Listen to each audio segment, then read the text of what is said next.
not injection. Intelligence refined and shine astral connections. Reflection, but rather can't ignore her own energy. We combine on occasion, make melody with harmony. Money hard, she OD mellow. Southern belle attuned with this fist of the North Star fellow. Haru Kuti to Hedaru. Ogu to Osun. This fire timeless like Grimaldi. The first sunrise, a new planet, star baby, sky clad. Seeing the mother father with new eyes. Seeing the mother father with new highs. Level soar over the chrysalis. One shared as we held one another, envisioning our reincarnation. As we held one another, envisioning our reincarnation. Envisioning our reincarnation. Envisioning our reincarnation. Swimming through a cluster of next up souls. A nexus of lunar soul and triple stage. We two are bronze and iron age. Here you find we timeless. Shalom. Shabbat shalom, everyone. Welcome to our Sabbath Insight. As you all know, well, some of you know, I'm Chief Yuya, and this experience is a product of the Anu Nation, as well as the Anu Life Global Ministries. So I wanted to get right into it, man. Thank you for the one. You know, I was looking over there. I'm glancing while I'm talking, but thank you for letting me know it can be heard. But you know, last shadow, we had a really nice build on just some of the things that are happening. And we went from, you know, some of the responsibilities we have in regarding like watching over our children, as well as just like some of the signs and symbols that are around us. You know, we got to explore a few chambers. And one of the things that I mentioned last shadow was that I wanted to today explore a little bit of some of this symbolism that we're seeing, in particular with the Olympics, right? And, you know, I've had like people, you know, sometimes people, they have a certain level of outrage, which is really spawned from fear, but they have an outrage around something that is not really that outrageous, because it's oftentimes, like I said, there's plans within plans, there's wills within wills. So, you know, there's been a lot of talk around the Olympics and sort of this idea that it was an attack on Christianity and a defilement of Christianity, if you will. And that is one way you could look at it that way if you want. You know, that's an angle you could take, but you're missing probably about 80 to 90% of what was actually happening. You know, so I wanted to just take this session and just sort of give you some things to think about. And as you see, there's going to be some images playing the whole time while I'm speaking in no particular order, right? And that's only because I gave it to the images to the sisters at the last minute. So, you know, it's not like we are able to queue up like a actual slideshow, but maybe we will at some point. But, you know, one of the things that I want you to understand is that there's so much divisiveness that's happening right now in regards to like people taking certain stances, and that's done on purpose. You know, like you have ruling oligarchs who their whole goal is to make sure that you are politically and religiously imprinted, you know, and, you know, so there's certain ideas that you'll stand on and you'll fight, you'll kill, you'll die for, that have been imprinted upon you. And you may not even know why I feel so passionately about this, or I feel so passionately about that. Or, you know, I remember like back in the days when Obama was running and in office, like you couldn't really say anything. You couldn't really have an opposing perspective amongst people amongst dark-faced people. You know, it was just about like, you voting for Obama, right? What you think of Obama? You had to say something, because it was like talking about Jesus. You know, and there was this serious imprint, you know, and now we're seeing similar with Kamala Harris. We saw similar with Joe Biden. And I want to make things clear, man. This is not a talk on politics. I'm not a political person. Well, I'm a political person, but I have very little interest in Western politics.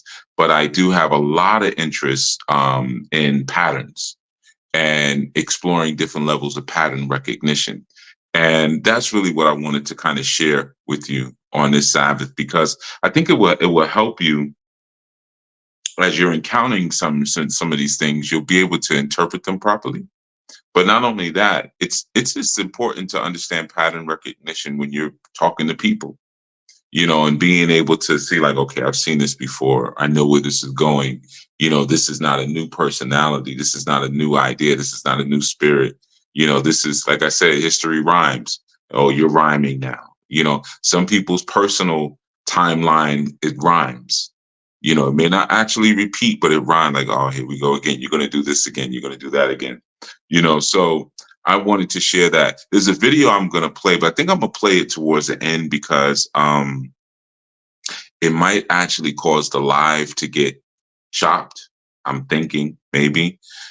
So I was thinking either I'll play it in the beginning and then just come back to the live, or I'll play it at the end. But I think I'm going to play it at the end just in case that happens. I'm kind of going guerrilla style today with what we're touching on. So one of the images that you've seen flash by was the decapitated head of Marie Antoinette, right? So I'm going to kind of pivot and center things on the emotional manipulation that was provided by way of the Paris 2024 opening of the Olympics. The goal was to emotionally manipulate you, whether it's outrage, like, how dare you show these images and this and that, or whether you just, you get the lower, in terms of your subconscious, you get the lower sort of message and that imprints upon you. But there was like 1,001 messages, and probably, I mentioned it last night or last shadow, but I bet you some of you maybe if you went and searched for the opening, you probably didn't find it. You probably have seen that it's been taken down from like every platform. I actually was able to watch it on Peacock, the actual openings, but because that's NBC and, NBC, so they took it down because it was on YouTube and Daily Motion prior to that, but they said they took it down because of copyright issues. It wasn't because of that. People went into an outrage, and it did what they needed it to do. It's a ritual. Like whether you keep watching or not, it doesn't really matter. It's a ritual, but you can watch it on Peacock. But you'll find that it's very difficult to find that opening because it's just so much, just so much in it, But I was able to, of course, get a copy of it. But I'm not going to play it here because I know that will definitely kill the live. So I'm just have a couple of images that are just going that you could just play around with as I'm sharing. One thing I want to make clear as I'm speaking about imprinting. Imprinting is sort of a key piece in a lot of this because imprinting works on your autonomic nervous system. So, when you have things that are functioning or sort of impacting the autonomic nervous system, the only way that you can break those things is through the use really of like psychedelics. And that's why you have like a lot of these people now who are speaking about microdosing, like Joe Rogan, for instance, has been speaking about using psychedelics, but in microdoses. But he's not really telling you like why, but it's to break the hold that imprinting has on your autonomic nervous system. So there's certain things that we are imprinted with. Like when you hear the word God, don't say anything bad. Now I could tell you like God is just a title. There's many gods, and just because somebody says God, it doesn't mean they're talking about the God of the universe or the God of even your Bible or your Quran. It could be anything. It could be, like that episode of What's Happening, with Ralph, the head of lettuce, and boom, shaka, taking it back. Any of y'all remember that episode where Rerun shaved his head bald? He fell for the con people who were taking his money, and they were worshiping a head of lettuce called Ralph. But that could be the God, right? So if someone was like, man, F that God, I can't stand that God. That ain't no real God. There's something in you that's like, maybe I shouldn't say that. I might not want to say that, so there's an imprint, no different than how you may be imprinted with certain political ideas where, just don't say certain things. Just don't, we're going to have a family dinner. Like, let's not talk about religion or politics because it causes too many problems, Well, no, it's your imprinting that's causing the problems, right? So there's an emotional manipulation that usually is a product of fear, right?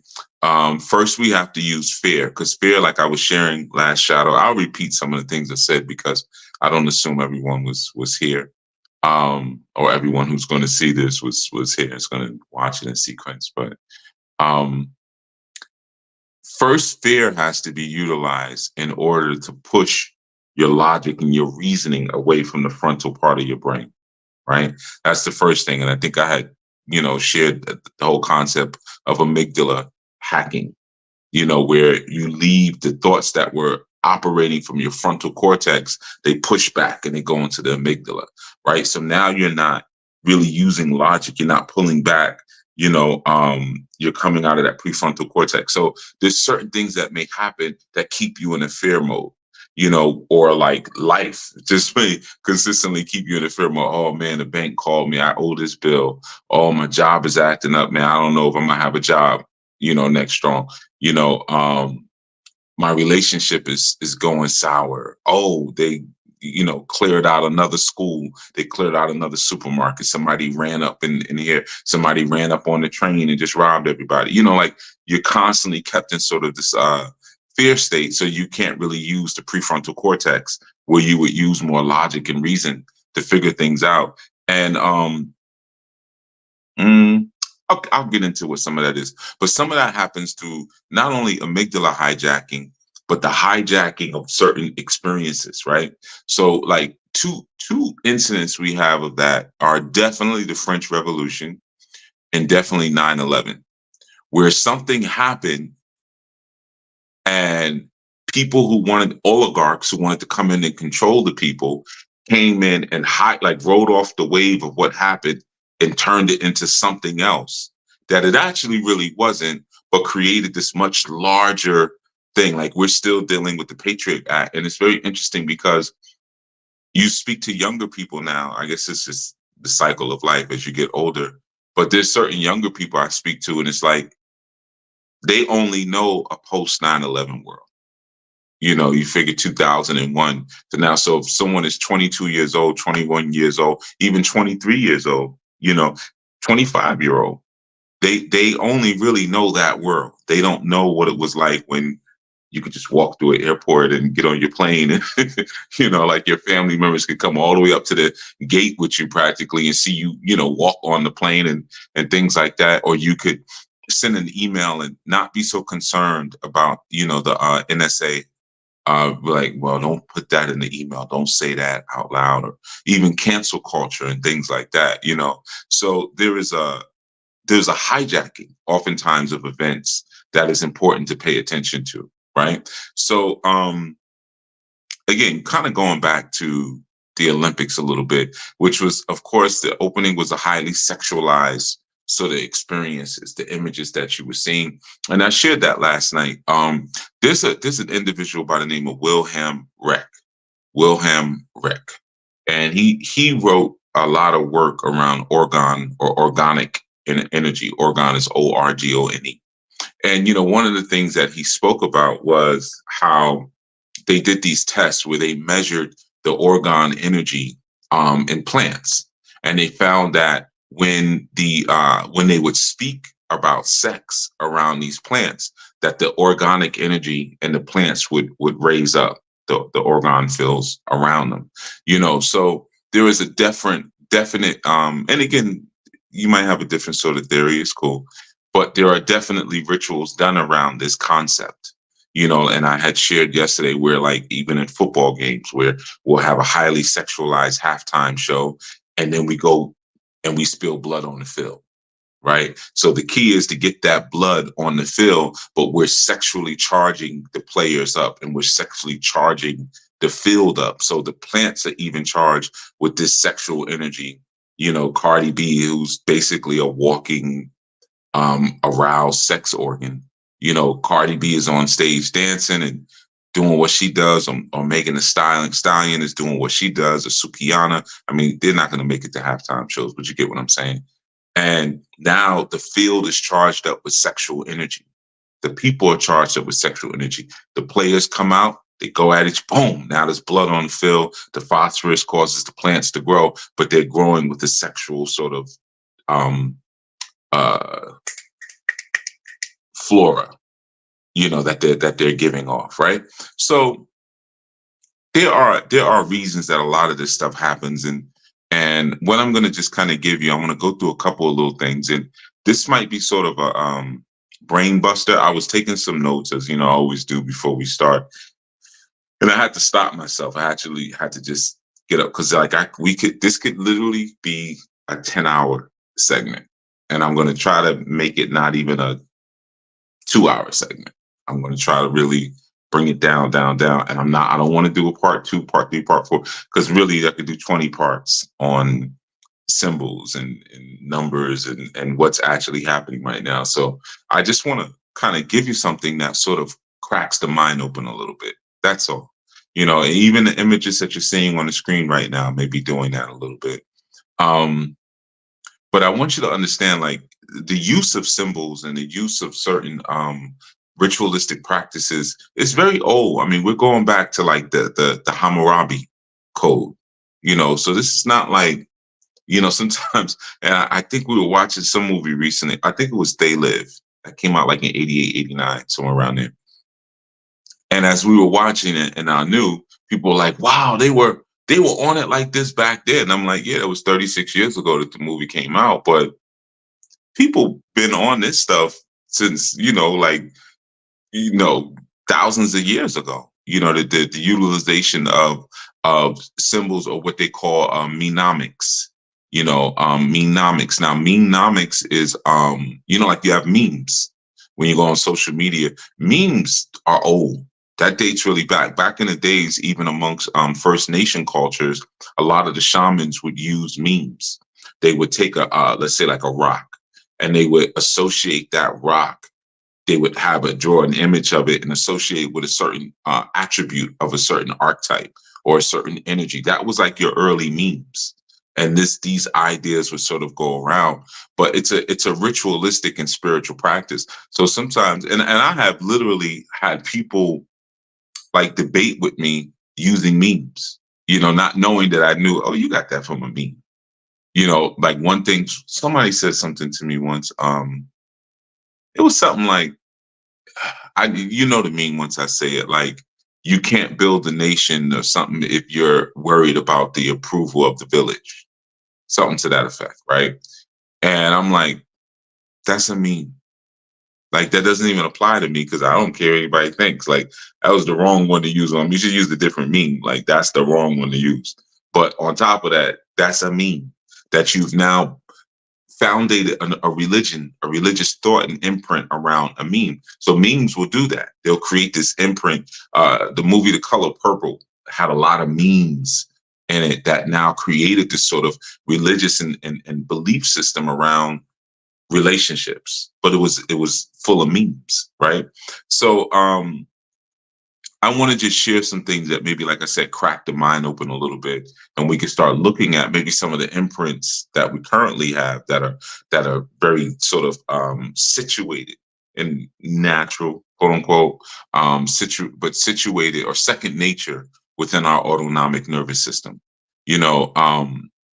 One of the first things I would say, which I thought was interesting when I look at like the Paris, the Olympics recently, there was a movie that came out on Netflix called Underneath Paris or Below Paris. It was in French, the title, and they translated it, but it basically translates to Under Paris or Beneath Paris.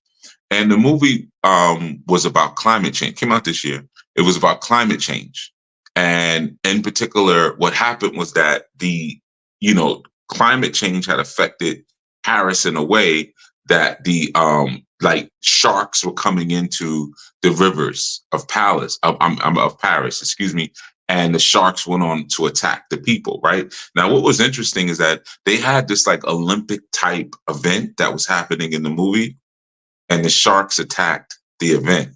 There also was a bridge that had fallen and collapsed. Now, I want you to hold on to that for a second. The collapse. I want you to hold on to that for a second, right? But remember, like I said, like, of course, there's predictive programming that occurs.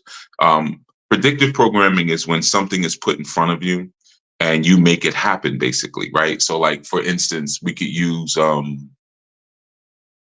elections, right? Sometimes with elections, you'll get certain election results, right? And you don't know if those results are correct or not. Like, so let's say if I'm running for president of the United States, right? And an announcement comes out and says, Yuya Hassan Anu received 100 million votes. He's going to be the next president of the United States, right? But all the votes haven't been tallied or whatever, but you're told that. So now you're like, yo, he's the president. He's the president. You're the president, right? So now you make that a reality when it actually wasn't a reality. You see, this is what's called predictive programming, right? So when you have a movie like that, where there's an attack, there's sharks, there's climate change, and things are coming from the water or the subconscious, and they're attacking, and bridges are falling. There's a programming aspect or a predictive programming that oftentimes is present in that. There was a bunch of bridges actually that collapsed in that movie, and I want you to hold on to that concept because um, it's very similar to some, like, I used to do these, sometimes readings or, yearly, and share them within my community. And a couple of times I shared some things publicly, right? I was never off. I was never off. And I actually had people join my community based around those, we'll call them predictions, right? For entertainment purposes. And they joined like, wow, Chief, you were like spot on with what you said was coming. Right. So I just say that to say, not to like toot my horn or anything like that, because it's not me. I don't know much, honestly. It's about sharing that I'm going to do that again slightly, but a little different this time. So you have to be able to sort of follow along. This may be a bit of a mind bender a little bit, but so I want to touch upon the numbers that I saw with this Paris Olympic opening and a couple other things that have happened. Now I'm into numbers. Like, I'm not into numerology per se, but I'm into the recognition of numbers. I think I got that from my father. He was always, anytime we were somewhere, he'd look at the addresses or dates and, and every number was something. He was like, that adds up to 3. That's deep. Oh, that adds up to 7. That's deep. Like, why is it always deep? There was never a not deep number, but nonetheless, it would, whatever he was working out in his brain, it would, like, it had an imprint. We talk about imprinting. It imprinted itself onto me. So now I'm always, no matter if you put a number in front of me, you could just best believe I'm doing some mathematics. Best believe it. I may not say anything, but I'm doing the math on it. About, hey, what's your address? Oh, okay. I'm doing the math on it. What's your zip code? Oh, okay. I'm doing the math on it. It's just something, and it becomes fun after a while. But I see a lot of numbers. Now we're going to deal with a number code 128. That's the number. That's one of the number codes we're going to play with. And I kind of sort of got that from the movie underneath Paris, because the numbers were all throughout the movie. You gotta, when you're watching films, man, there's so much you gotta pay attention to. And I think I shared that last shadow. Like, there is this, it's a huge tapestry. And I guess for me as a musician, I've always found film very interesting because it has my stuff in it, but then it has photography in it. It has lighting in it. It has, filmography and different speeds of film and different, well, back in the days, like different types of film. Are we going to shoot on this? Or we're going to shoot on that? We're going to shoot on color. We're going to shoot, different things like that. And I found it always very interesting. How many different things you could manipulate, that's the God in me, because I have the genetics of God. I'm always interested in how to build my own world. I was always very interested, or I think I was very happy when like gaming systems came out where you could design your own levels, because I was like, that's good for you. I was already way off the porch by then, but I was like, man, that's good for young people because they can They can do world creation. They can do world building. You know, that's actually pretty cool. I've never done it on a video game, but I think it's a cool thing. You know, so always looking around for these numbers and the colors that are used and the shapes that are used and things like that. So, you know, the reason why 128, so we have what's called you know, well, we'll deal with some of the numerics a little bit, and then I'll let you play around and see what you find as well. You know, the Francis Key Scott Bridge that collapsed at 1:28 a.m. Right. Now I'm just gonna throw a lot at you, and then I want you to play. I was sitting here just writing down different ones before the segment. The World Trade Centers collapsed at 10:28 a.m. All right, so you still have the 128 in there, right? Then you have the Eiffel Tower. Its construction was started on January 8th, right? I mean January 28th, excuse me, the Eiffel Tower. So the 128, 182, you're going to see 821. You're going to play around with that sequence a bit, and you're going to see something. And again, within Kabbalah, the number 128, it adds up to collapse. It means collapse in Kabbalah. Okay, so then you had the movie Leave the World Behind. Leave the World Behind was a Netflix movie, and that came out on January 28th. Okay. No, I'm sorry, that came out on Netflix on December 8th, not January 28th, but you still have the 128. 128, right? So you start to play around a little bit, and you'll see that there are meaningful numbers that we have in front of us. Remember in 2018, 218, it was at 2:18 a.m., at least Eastern on my coast, 2:18 a.m. They sent out, or Biden rather sent out an emergency text. I don't know if you guys remember that. Put a 1 in the chat, please. Because you might not remember. Remember, they sent out that emergency text, and they told us ahead of time, oh, at this time it's a test of the broadcast system, and everybody's gonna get it. Obviously, I turned my stuff off. I was like, I don't know what, I'm good with signal you about to send out. I don't want fangs to start coming out of my mouth. Like whatever signal you about to send out to me and bring out the demon. You know what I mean? I'm good. You know, okay, so y'all remember, right? Cool, y'all remember. Yeah, man. So that was at 1:28 a.m. 128 again, right? That was that testing system that was sent out, and if your wireless provider was a part of what they call the WEA system, right? Oh, you forgot to turn your phone on.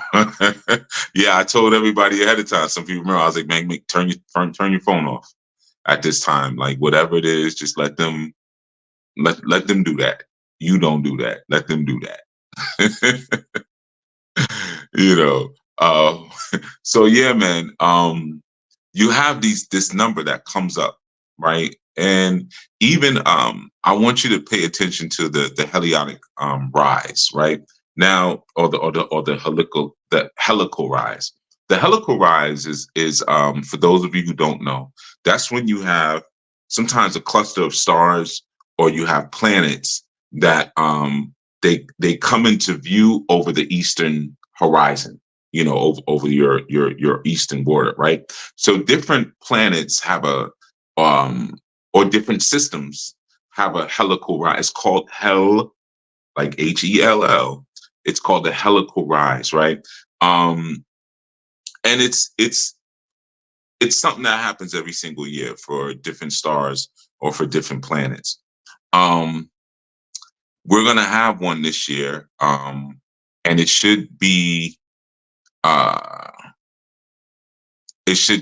the numbers are gonna come out to 12/8 or 8/12. So August 12th or December 8th is gonna be 2, right? So this is called the helical rise. Now, I want to I'm just going to make sure I'm cutting some stuff out because I started writing a whole bunch around the helical rise and the what that actually goes into, because it's biblical actually. But like I said, this could be a 10-hour segment if I messed around. So you have your 128, you have your 821, right?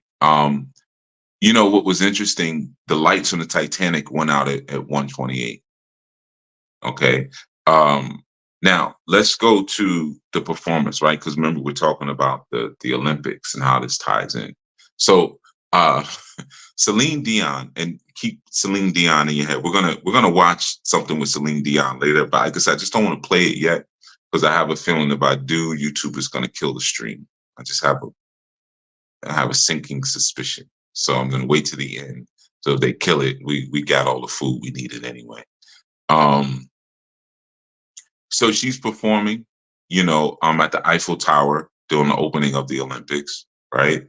And right after she performs, now for those who don't know, like first of all, some may know Celine Dion is a singer. She's a singer from back in the days, the '90s, I guess I would say '90s, 2000s. She was a big thing. The movie Titanic, she was on the soundtrack for Titanic, and it was a very, very huge hit for her. I mean, the movie was a hit, the James Cameron movie, but she had a really big song in that movie.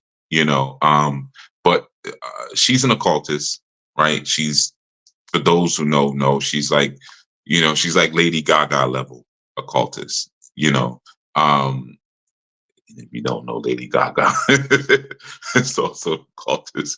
So, every person that I'm sharing with you and every word that I'm saying to you that you may not have known before, I suggest that you research it, you look it up. If you didn't know what a helical rise was, learn about the helical rise. Very important. If you didn't know Celine Dion, who she was, learn who she is. I think you probably know who Lady Gaga is.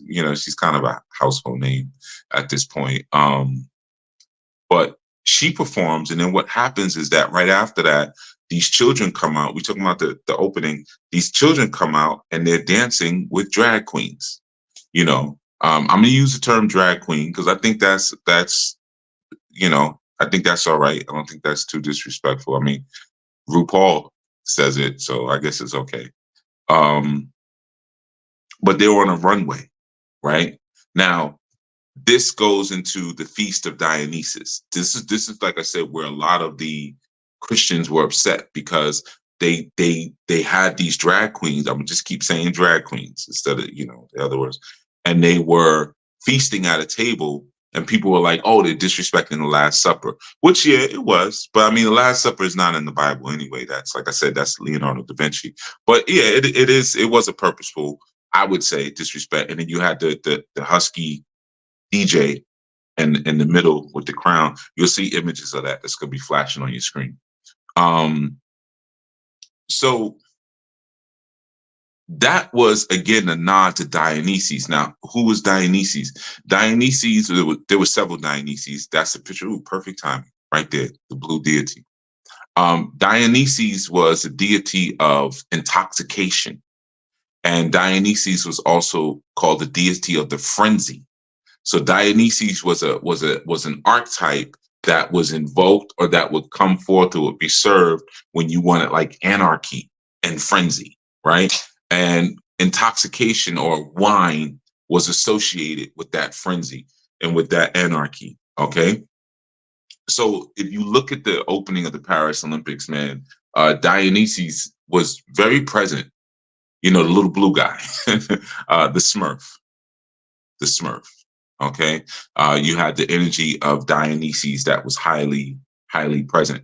Now, I'm gonna speak on something real quick because I had shared I think I shared a couple of films last shadow, but one of the shows that I had spoke about was the Squid Games, and I was telling people that like if you want to learn more about the occultism and how it represents itself in like sort of modern times a little bit, we'll almost say, check out the Squid Games. I'm going to reiterate that, but let's go back to our numbers again. When you watch the Squid Games, the main character, his name was Chu Wang Su. Chu Wang Su. And if anybody remembers, he was player 218. He was player 218. And the Squid Games, it was their 33rd Squid Games. Now, the Paris Olympics was the opening for the 33rd Olympics. Okay. So, like my father always says, the numbers never lie. The numbers never lie, man. But if you look at that last meal or the last bet, rather in the Squid Games, they just put it like it was like I guess it was like if you made it through this far through the season, we're just gonna tell you what it is. They're eating, like I said, at that triangle table. They have Kronos there. The old man who died, he's Father Time, he's Kronos. Then they're eating on a black and white checkered floor. Anytime you see the black and white checker, that's the Knights Templar. That's a symbol of the Knights Templar. So they're eating on the black. They got the triangle table. That's Freemasonry, and they're eating on the check. Like they was like, here you go. This is all it right here. Why hide it? You got this far, and like I said, he was player 218, and there was a craze around that. There was a craze around that show, and someone had even mentioned that there was either a game show or reality show that came out later based around it. I didn't know that. So let's keep going. Like I said, because there's a lot. 322.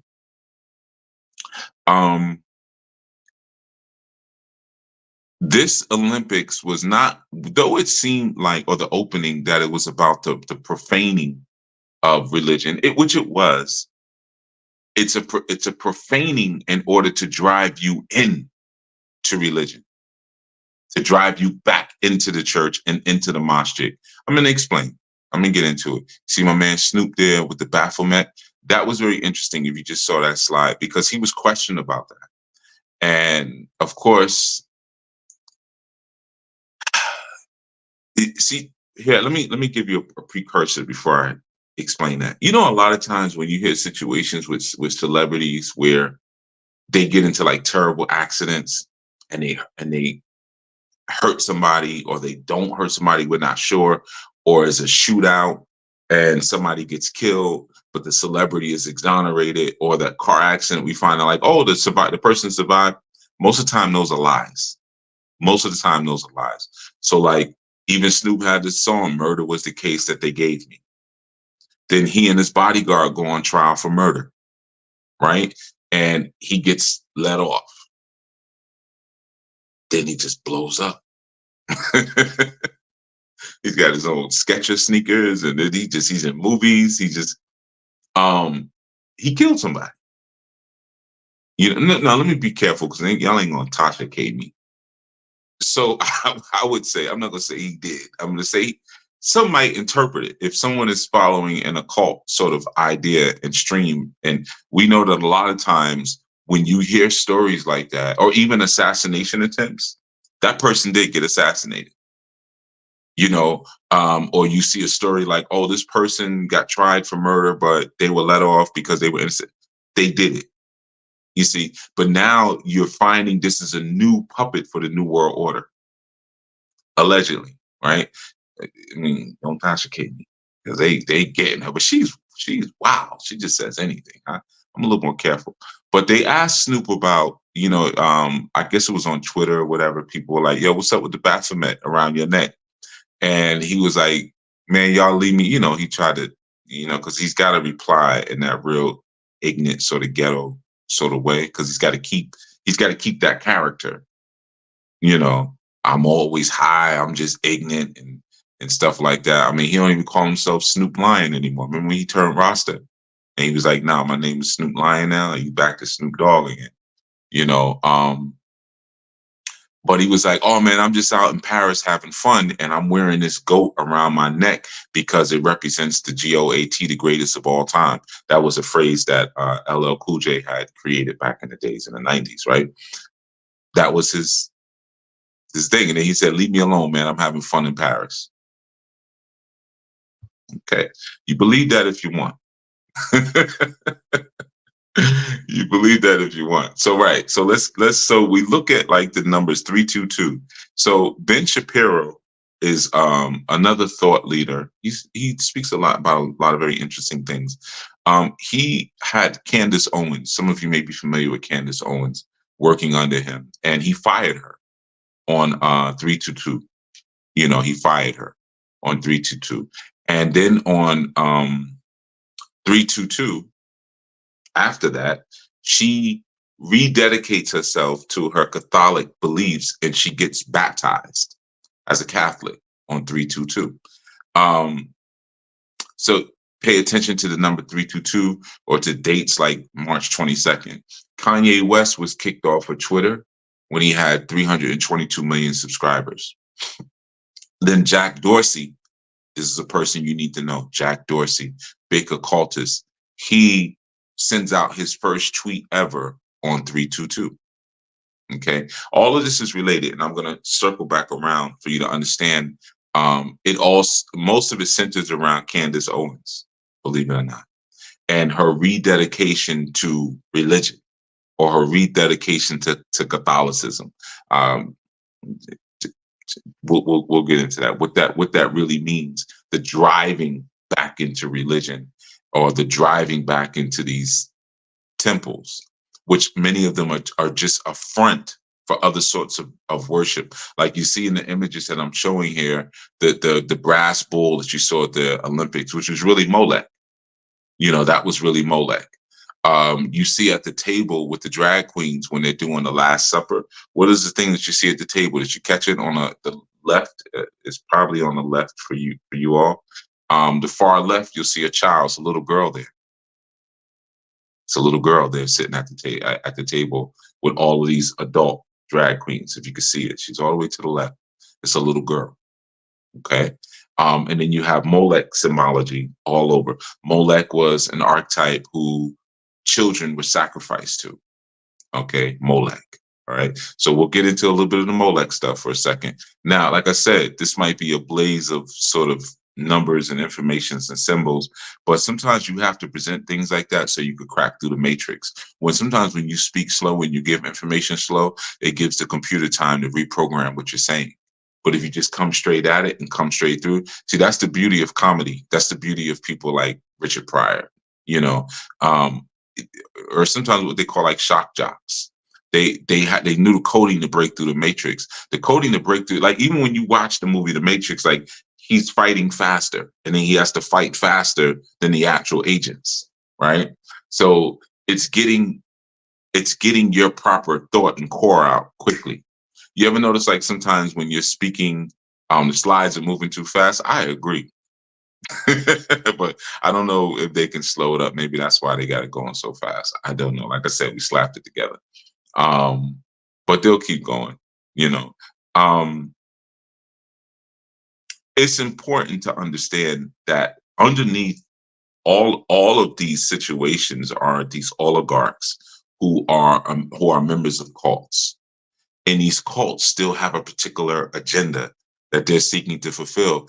And like many other groups of people, they change their names as time goes on. When they move to a new region, they'll change their name. They'll become this, they'll become that, they'll become that, and so and they'll always have a story of being wiped out. We're going to get into that, right? Never believe those just like you should never believe, the Arawaks were wiped out. The original inhabitants of Jamaica, they were all killed, all of them. They living on their land, and you come and you figure out how to exterminate every last one of them. Stop lying. Why don't you just stop lying? that might be less work if you stop lying, But let's get into another number, and I want you to hold these numbers for a second. So far you have 128 or 821, and you have 322, and I'm going to give you now 137. Okay, these are the numbers that you're playing with now. 137, the Eiffel Tower is 137 years old. Now, remember when I first told you the number 128, I told you that 128 in our Kabbalah represents collapse. Okay. Then I talked to you about the movie Underneath Paris, where there were all these bridges falling because of, the sharks came up and climate change and things like that. And it was along the Seine River. Now, remember the opening for the Olympics was along the Seine River, Seine. It was along that river, right? So, and what's interesting, when I first saw the French poster for Underneath Paris, it was Underneath La Seine. That was actually the title. So I said, oh, that's interesting. That's interesting. And then here we have the Olympics, the opening along the Seine River, right? Um, so we have 137. Now that also means we have 137, 713, right? We have different combinations of that numerical sequence. July 13th, 713, the attempted assassination on Donald Trump. 713, right? The Eiffel Tower is 137 years old. 137. We still work in the same number format. Now, here's an interesting one. There's a Captain America movie that's coming out. It's Captain America Brave New World. Brave New World. Very interesting title there. Now, the promos for that movie were trending at the time of the assassination. Now, okay. So Harrison Ford, some of you may not know who Harrison Ford is. He was in some of the best occult movies ever. The Raiders of the Lost Ark series, Raiders of the Lost Ark. It was like this series. He played an individual by it. And I know some of y'all like, we know, but there's younger people here who don't know. He played a character by the name of Indiana Jones, and Indiana Jones was a university professor who was also an archaeologist, and he would go around the world and he would steal artifacts, basically. And his whole fight was against the Nazis and stuff like that. But the very first one he did, Raiders of the Lost Ark. He was retrieving the Ark of the Covenant. Indiana Jones. So Harrison Ford, if you learn about him, who was also in the Star Wars franchise as well, you'll start to understand that these people are picked for certain roles for a reason, right? So he's in the new Captain America movie, Brave New World, and Harrison Ford's birthday is July 13th, 1942. Okay, so we have the Trump assassination on July 13th. We have Harrison Ford's birthday on July 13th. We have the falling or the beginning of the construction. I'm not going to say falling yet, but I think you know where I'm going with this. We have the construction began on the Eiffel Tower. Eiffel Tower, 137 years ago. That's in Paris, of course. Now, here's another thing that's happening. We're coming up on our 47th presidency in the United States, our 47th president. Like I said, I'm going to throw all this stuff. If they don't take this stream down because of the images, and maybe I might not even show the video because I know what's going to end up happening, but screw it. We riding, right? So we're coming up on our 47th presidency that's coming up. Now, why is that significant?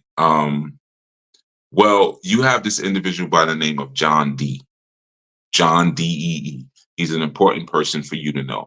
Like I said, every name I'm throwing at you, every symbol, this stuff, if you understand these people, you understand the agenda, you'll understand what's happening. Why the heck?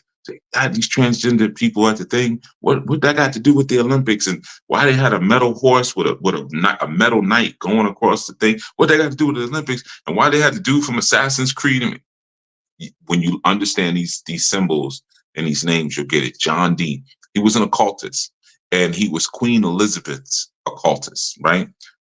He's a very important person. His birthday was, can you guess? July 13th. Now, the thing with him is that he always held up the free Mason compass in every picture. He always held up the compass. Now, he held up the 47th degree compass. A lot of people think it's 45 degrees, this particular compass, but it's not. It's a 47 degree compass, and next to it is a 90-degree ruler. So let's add up 47 and 90. What do we get? 137. 137. Okay, so there's a significance there. John D, for those in the El Carrara, probably he might even know who he is. It's the history dude. But John D was, like I said, he was the occultist for Queen Elizabeth, but he was the one who coined the term British Empire. So whenever you hear that term, like, oh, the British Empire, he was the one who actually came up with that term, the British Empire, back in the days, right?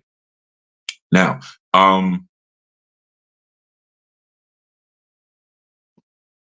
gonna hit you with one more. I'm gonna hit you with one more number.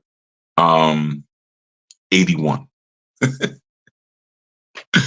81. So, and we're talking about the presidency, right? So we got the 47th presidency coming up, the 47th presidency coming up, right?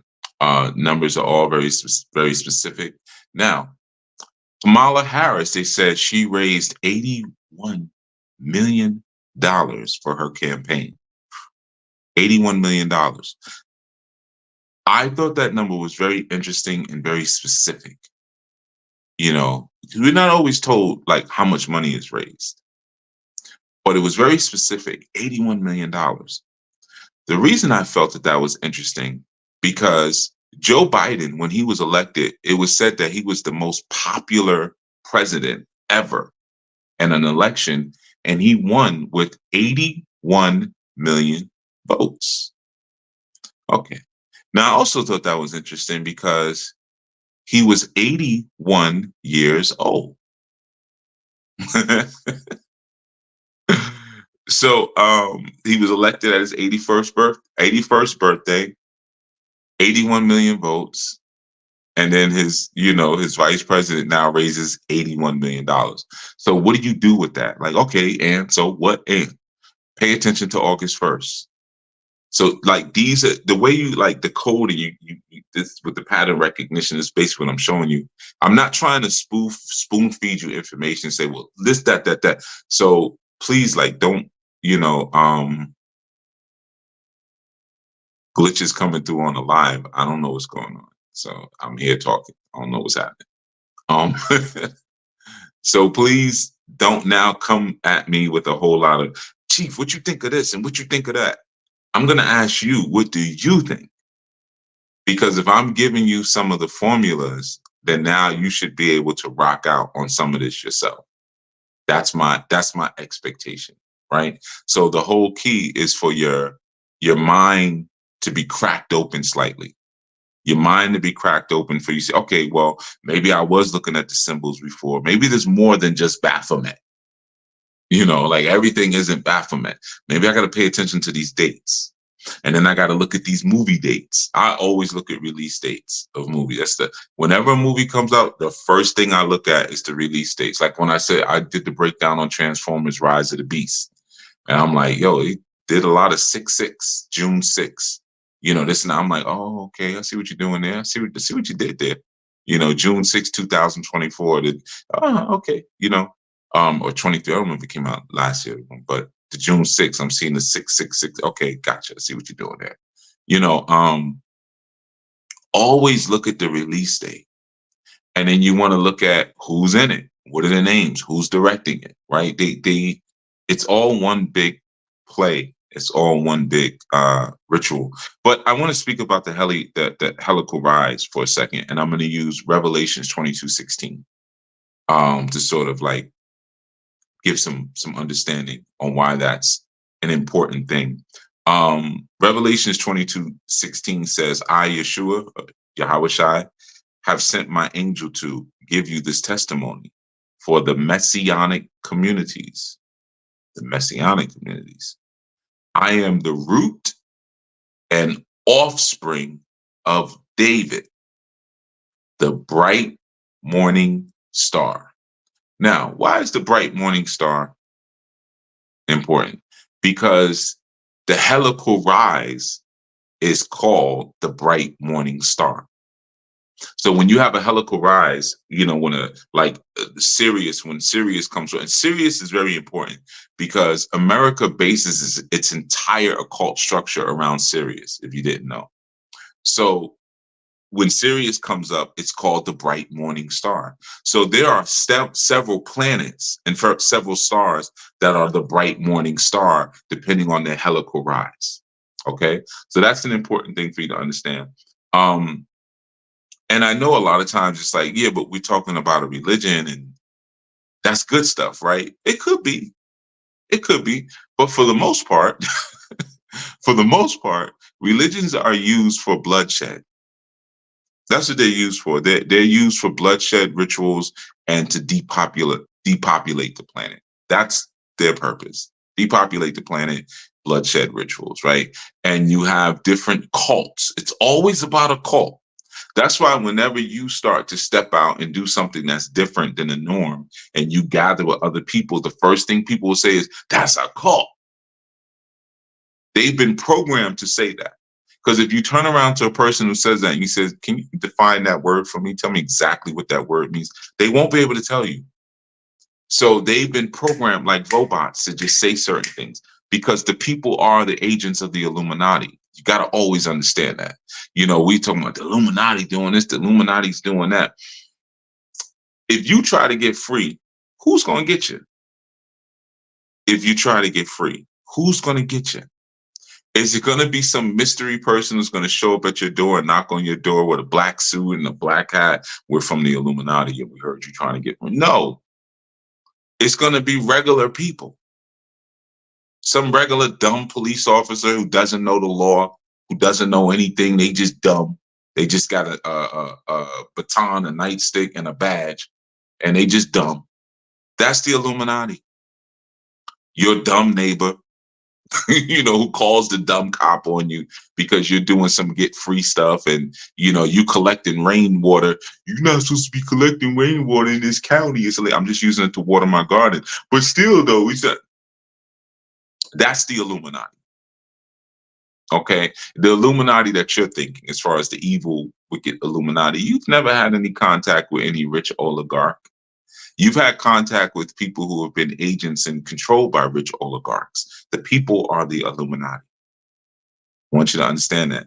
So a lot of times we have these different concepts in front of us. We don't really know what we're looking at, or people are put in front of us as very innocuous or innocent sort of figures.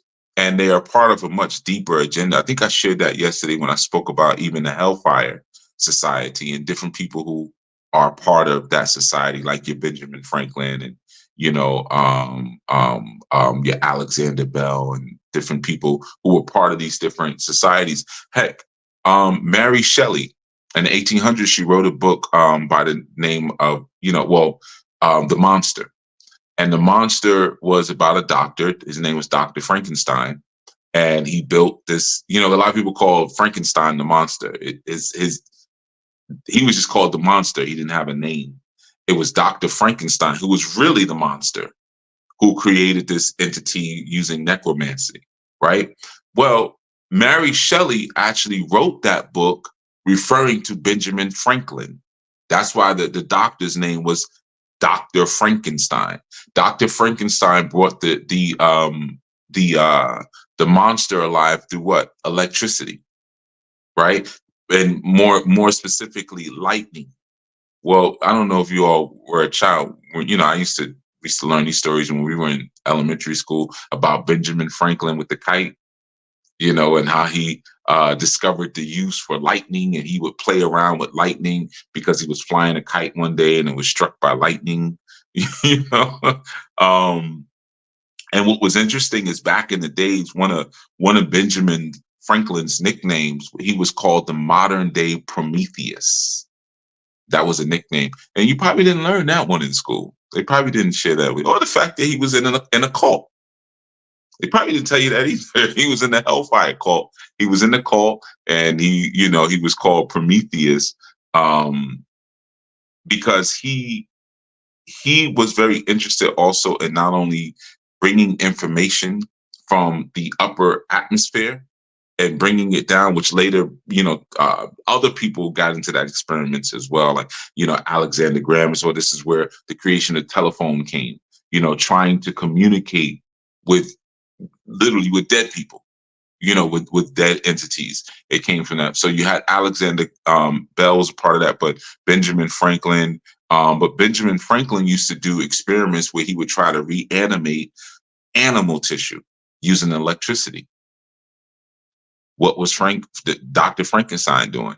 Reanimating human tissue using electricity, right? So a lot of times there's these people who are put in front of you, and I think like last night I even mentioned Sammy Davis Jr., who was a member of the Knights of Malta.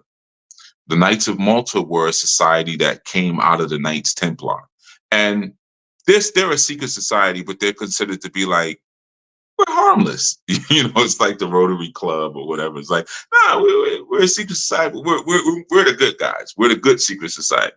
But like I shared last night, people didn't know Sammy Davis Jr. was a devout Satanist. So yeah, he would wear the Star of David, which is no such thing. That's the Star of the Rothschilds. That's a symbol of the Rothschilds. He would wear that necklace and like, yeah, hey baby, I'm a Jew, baby. He was a Satanist, Sammy Davis Jr. But he was a member of the Knights of Malta, and that's a good organization to understand. They were soldiers, but they were what was called hospitalers. Hospitalers are, like people who work in medical units. So a lot of times when you'll see like the Red Cross symbol and you're thinking like, oh, that just means hospital. No, that's the Knights of Malta. And before that, that symbol was used by the Knights Templar, that Red Cross. But if you look at certain images of Baphomet, in fact, I think I have some that are going across the screen, you will see the big cross in the middle of his chest. Okay. So the Knights of Malta coming out of the St. John Order of Jerusalem, they're another harmful cult that I would say. Now, if anyone saw the opening, I'm just going to ask a quick question. Tell me in the chat. If anyone saw the opening of the Paris Olympics, did anybody notice the formation of the American flag, like how it was? And if you did, can you tell me? I'll glance at, normally I know on Insights, I don't glance at the chat, but I'll glance at the chat, but yeah, man, you tell me if you noticed that, so you remember what I said earlier about, I said, tell me if you did notice it. I didn't see it. Okay. Well, if you did notice the formation of the American flag, it was upside down. Now, an upside down flag, people in the military probably know it. Well, people in the military, whoever, do you know what an upside down flag means, especially in a maritime sort of environment? But what is it when you fly the American flag upside down? What does that mean? I want to see if you could tell me that. If you got that part. Now, good.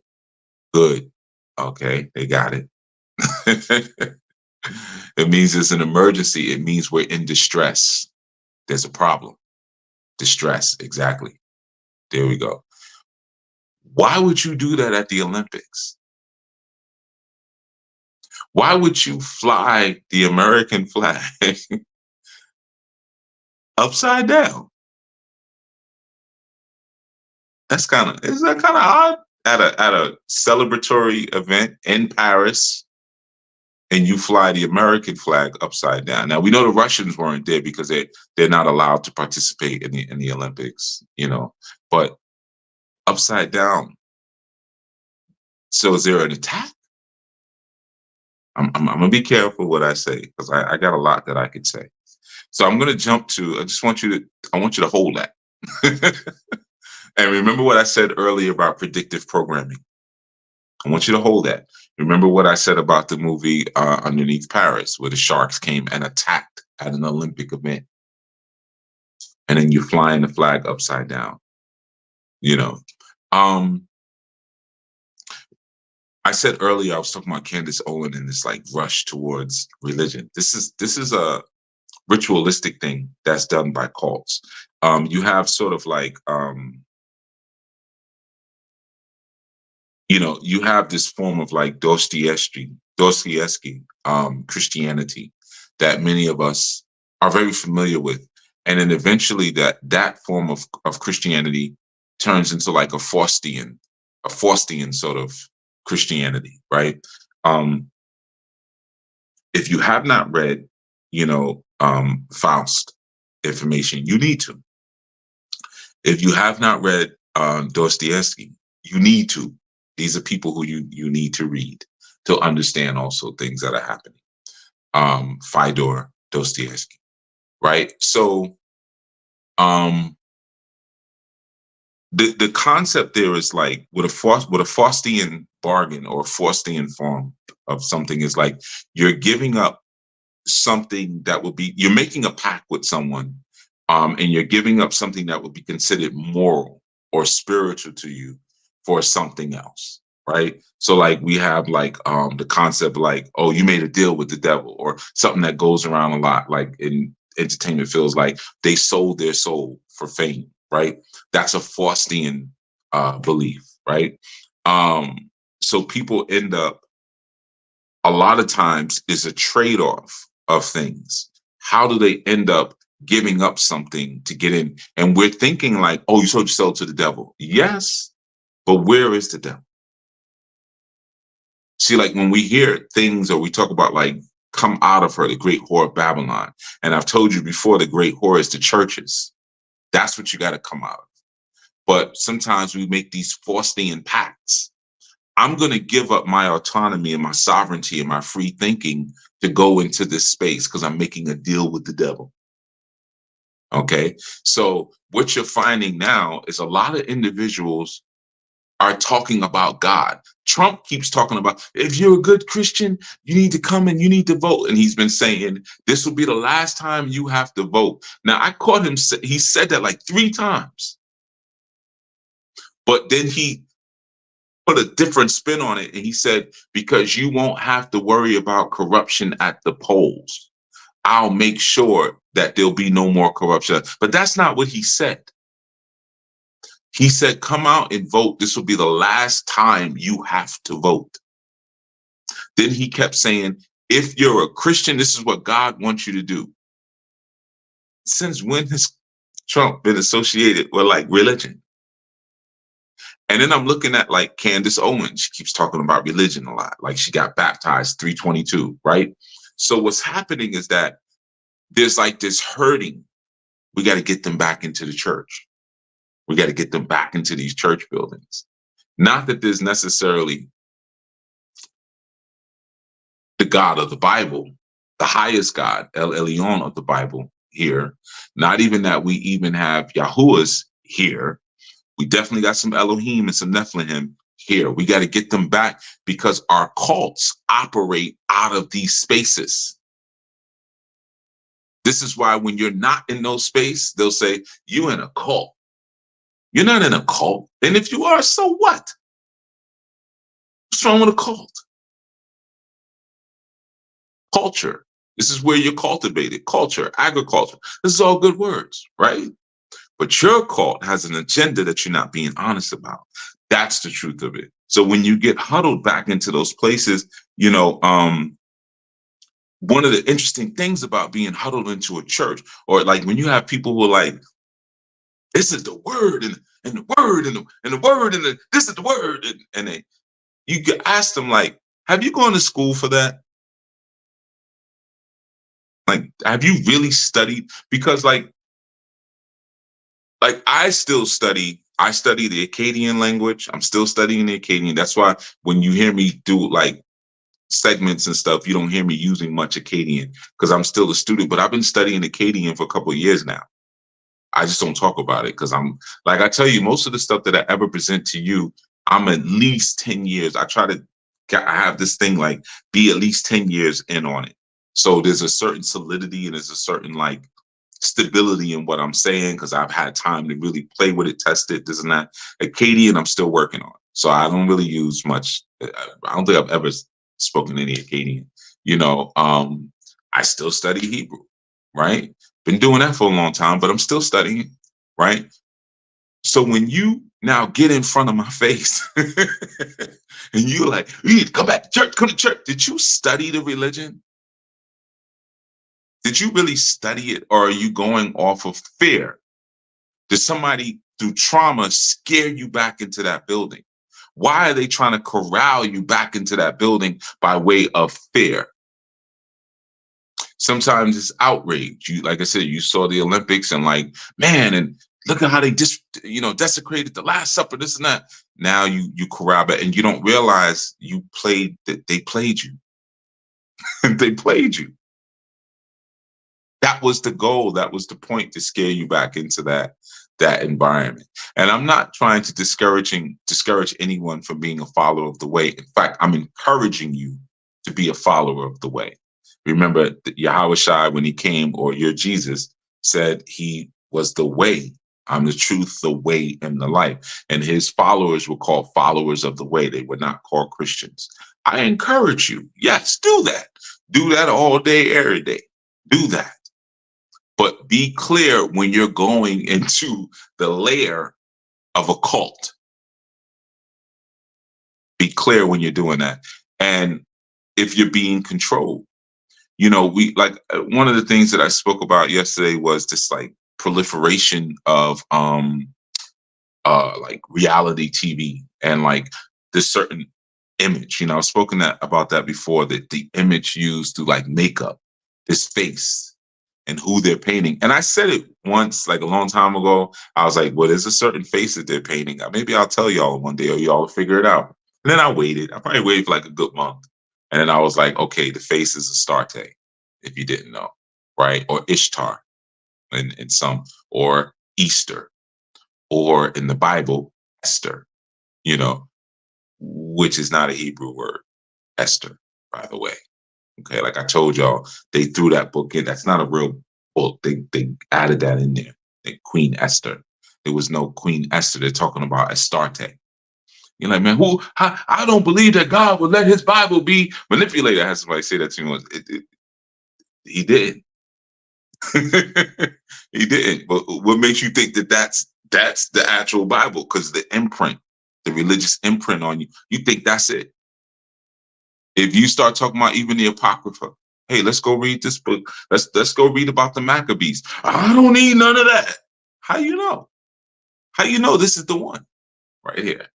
Or like I had people talk to me about when I was saying that, yeah, I also read the Book of Mormons. Why would you read the book? Well, why would you read the Bible? And somebody told me, you read the Quran too. Yeah. I read a lot of I like reading. But you have sort of like this concept of copying, the simulation, or the simulacrum, as they call it. The simulacrum is sort of an idea where a certain thing is put in front of you, and that thing you're given this thing so you can imitate it. It's like a Simon Says. It's like an unspoken Simon Says sort of thing. So when you are constantly, you have these Kardashian girls put in front of your face who are occultists. You're taught, allegedly. You're taught like, this is how you're supposed to behave. This is how you're supposed to dress. This is how your butt's supposed to look. This is how your makeup is supposed to look. This is how your breasts is supposed to look. We're drawing a figure here. So it makes it easier also for to drag reality. But what it really is that if you understand that everyone is trying to become the core, for instance, the reality that we're currently living in, it could be a piece of another reality that we're just reflecting through. We assume all the time that we're the start of the reality, but maybe you're the reflection. You see? So when you have a simulacrum, you'll have like a reality TV show, as they say. The reality TV show says this is how you should behave. When you get upset, act like this. When you're happy, act like this. When you're horny, act like this. When you want to dress up like this. So it gives you everything to imitate. So you're imitating it. And in your imagination, you're originating it. A lot of people, they have that thought when they're like, well, I ain't into no religion or no this or that. I just do what I feel. I do what's in my heart. I follow my instincts. I follow my intuition. 10 times out of 10, that's a person who's so far from the truth.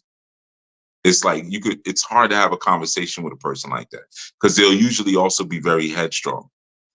And it's very hard to tell that person, for one, those are the words of a fool.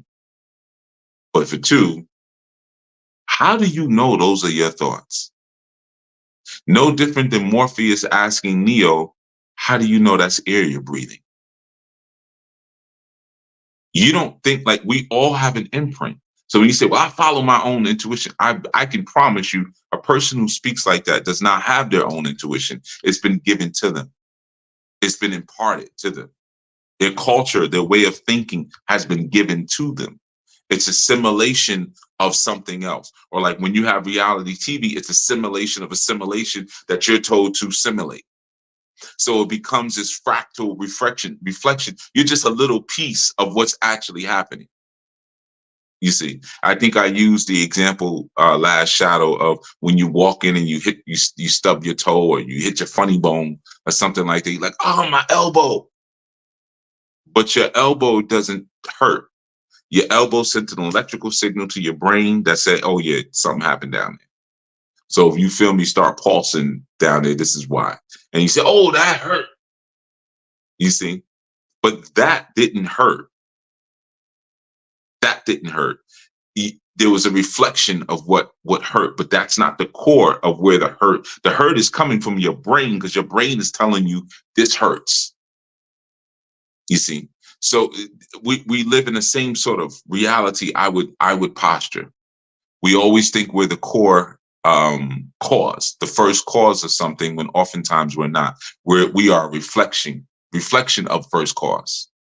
You see, so sometimes you end up being imprinted with cultish or demonic ritual, and you're like, nah, I just like wearing this. I just like this color. I just like how this fits. I don't wear this for anybody else. I wear this for me. And you don't realize, like, no, that was given to you. Or you make your face up for those of you who are makeup. You're like, no, this is, well, who told you that's where the stuff goes? And this one goes here and that goes there. And that, who told you that's the look to have? Where did that look come from? Because, like I said, everybody looks the same. If you go on social media, everybody got the same face painted on them. And you don't ask yourself, who gave you that face? Why is that the face that you're painting? When everybody gets plastic surgery, they get the same face. The lion. They all look like lions. Lions who can't cry. Nah, I'm sorry. That was me. I shouldn't say that. When you get it done and you don't pay the right money, you look like a lion. You know, if you pay a little bit extra, you look a little better. So let me just say, I know that was still mean, but you'll be all right. So there's an imprinting that happens, and there's a core. I lost some listeners on that one. I got that good Botox. But so there's an origin. Now let's look at even the idea, the origin of the Olympics, right? You know, because you remember that the Olympics began as a very religious sort of experience. Like the Olympics began because it was a tribute to Zeus. That was the whole point of the Olympics. And originally it was just running. In fact, the very first person to win the Olympics, he was a chef, you know, and he just happened to be real fast. Like, you know, he was just a fast chef. This is like the Olympics won, the first Olympics. And he was running and he won, you know. But when you like I said, when you would win the Olympics back then, you would receive a crown of olive leaves. And these olive leaves were said to have come from Mount Olympus. So they were the gods' olive leaves. And this was like a big deal.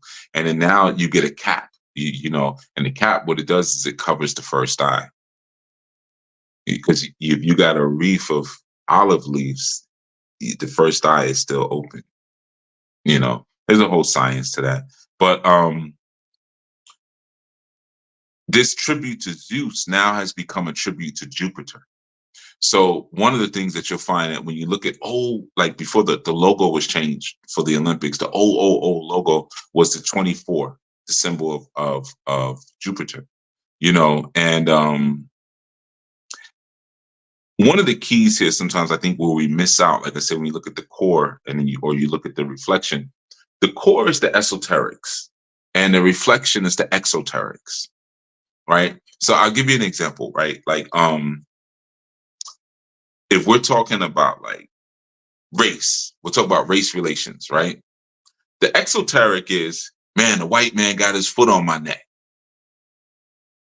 The esoterics is the fallen ones have agents, and those agents, they rule governments and they affect agenda so that they can push forward the agenda of the fallen ones. Ain't got nothing to do with race. So a lot of times you're distracted by the exoterics. You'll take one group of people and you'll make a blanket statement about all of those people.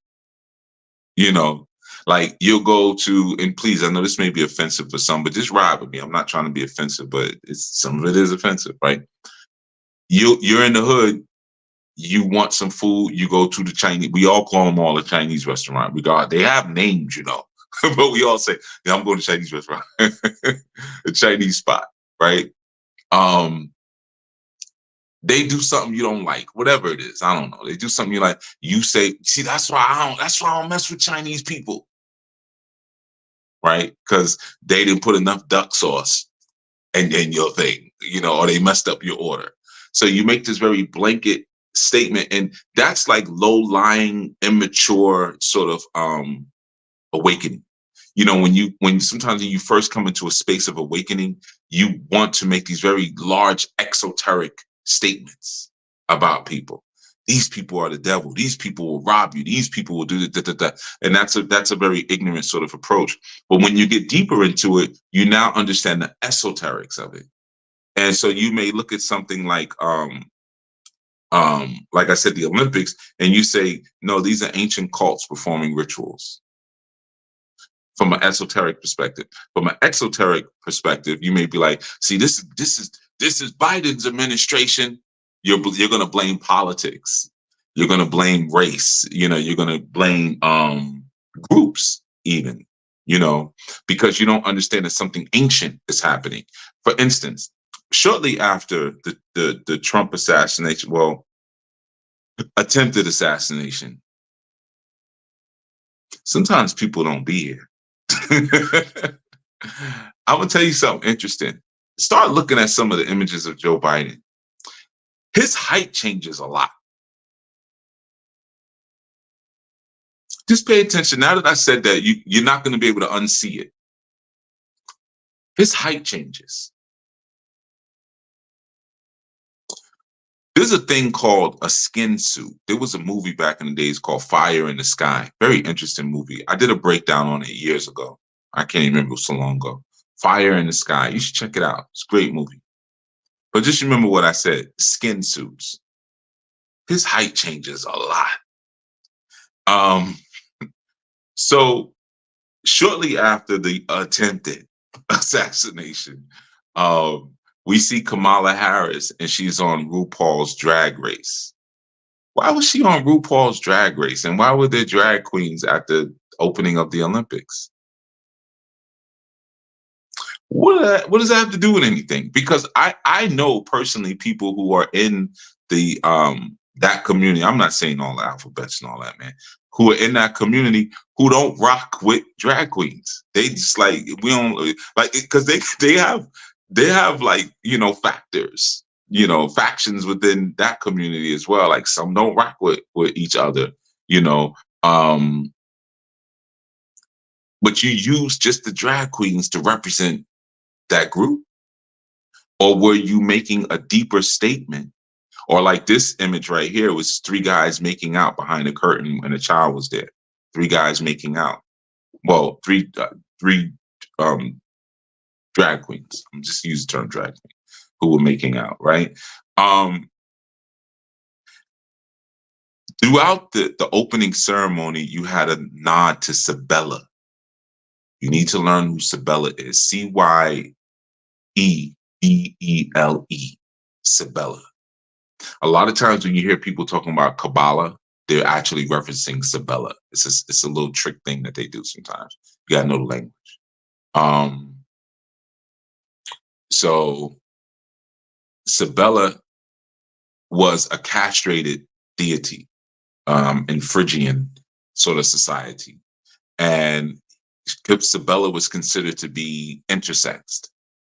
So there was this celebration around Sabella, it's an old ancient, like maternal and paternal fertility deity. Because a lot of these cults, like I told you, are fertility cults.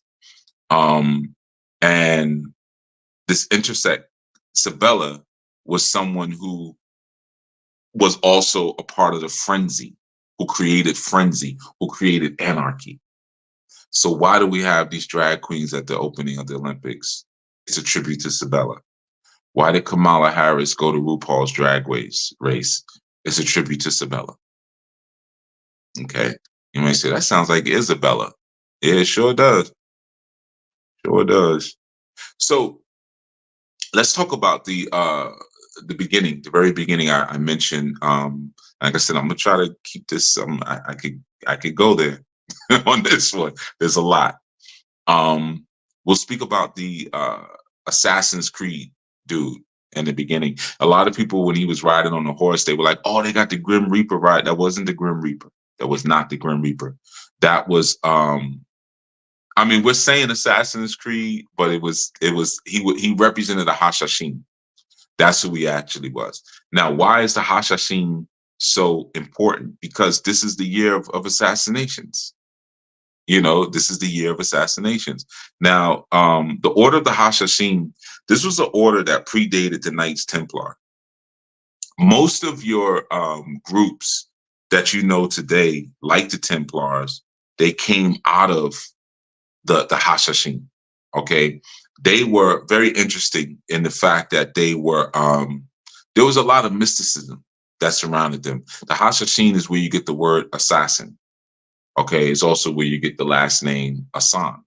Right, I have to correct people a lot of times when they say my last name. They think it's Hassan.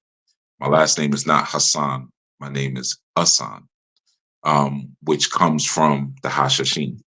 Okay, so if you see that name Hassan, it's assassin, but I'm good. Like I got white on. I'm a good guy. I'm one of the good assassins.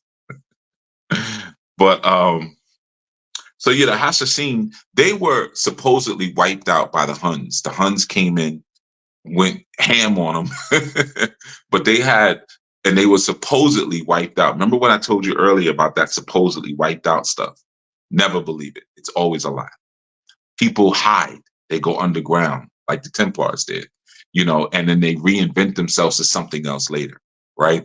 But the Huns came in, attacked them. They had a bunch of sieges like in the desert. They lived in the mountains. In fact, you have to kind of learn sort of, when you look at them, you want to learn about Hassan Asaba. Hassan Asaba and several other of his leaders, they were called collectively the old man in the hills, or the old man on the mountain. Okay. And Hassan Asaba, he was the head of the Hashashin. Okay. He was the head. Now, when the Knight Templars came forth, they learned what they learned from the Hashashin. They really, really admired that group and was like, there's some for real assassins. I think I had shared the story last Shadow with Saladin, where there was a time when his name was Anuit, Anuit.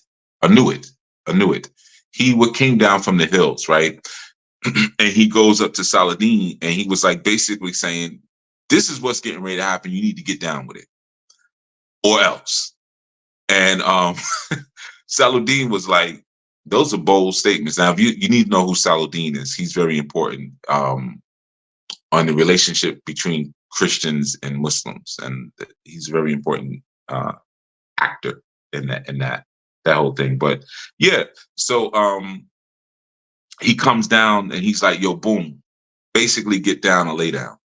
And Saladin is like, "What makes you think I won't kill you right now?" And he was like, "What makes you think you can?" And his guards, Saladin's personal guards, they pull out swords on Saladin. It was like, so Anu was letting them know, like, we're everywhere. Like, we run this. Because most of the assassinations, this is very important, that the Hashashin did, they were political assassinations. They were political.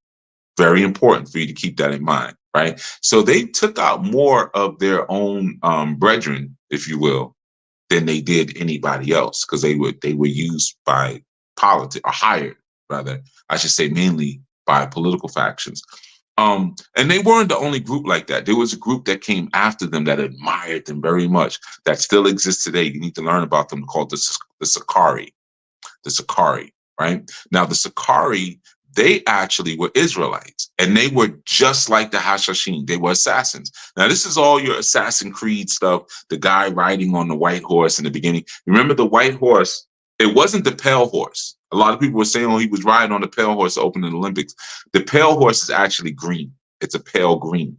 If you read the scriptures, the white horse is the white horse of conquest. The white horse in Revelations means conquest.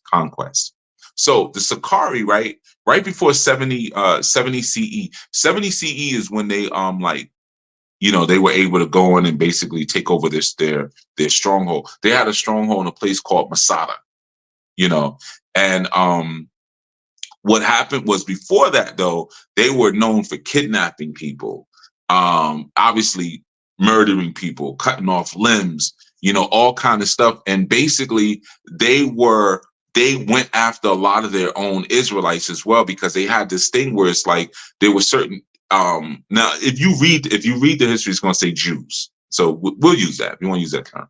So they had this issue with certain Jews who were partnered with the Romans, because remember, the Romans were suppressing and driving out the Jews at that time. This is when the wars were going on. But you had certain Jews who were collaborators. So the Sakari, who were like an underground movement, they would come in and getting rid of the Jews who were collaborating, because they're like, you're a traitor to your people. You're a traitor to your nation. The Sakari were wow. Like they were, but you don't really see. That's the thing that you got to understand about when you're breaking down esoterics and stuff, and breaking down the history attached to it. It's not really important who does the history. It's important who writes the history down. That's where everything is important at. So what happens is, a lot of times, is that people will twist the story based on what it is that they're trying to perpetuate. Like, we hear about all of these amazing victories of Napoleon Bonaparte, but when you really read the history, you understand he wasn't that amazing of a general, just like Rome.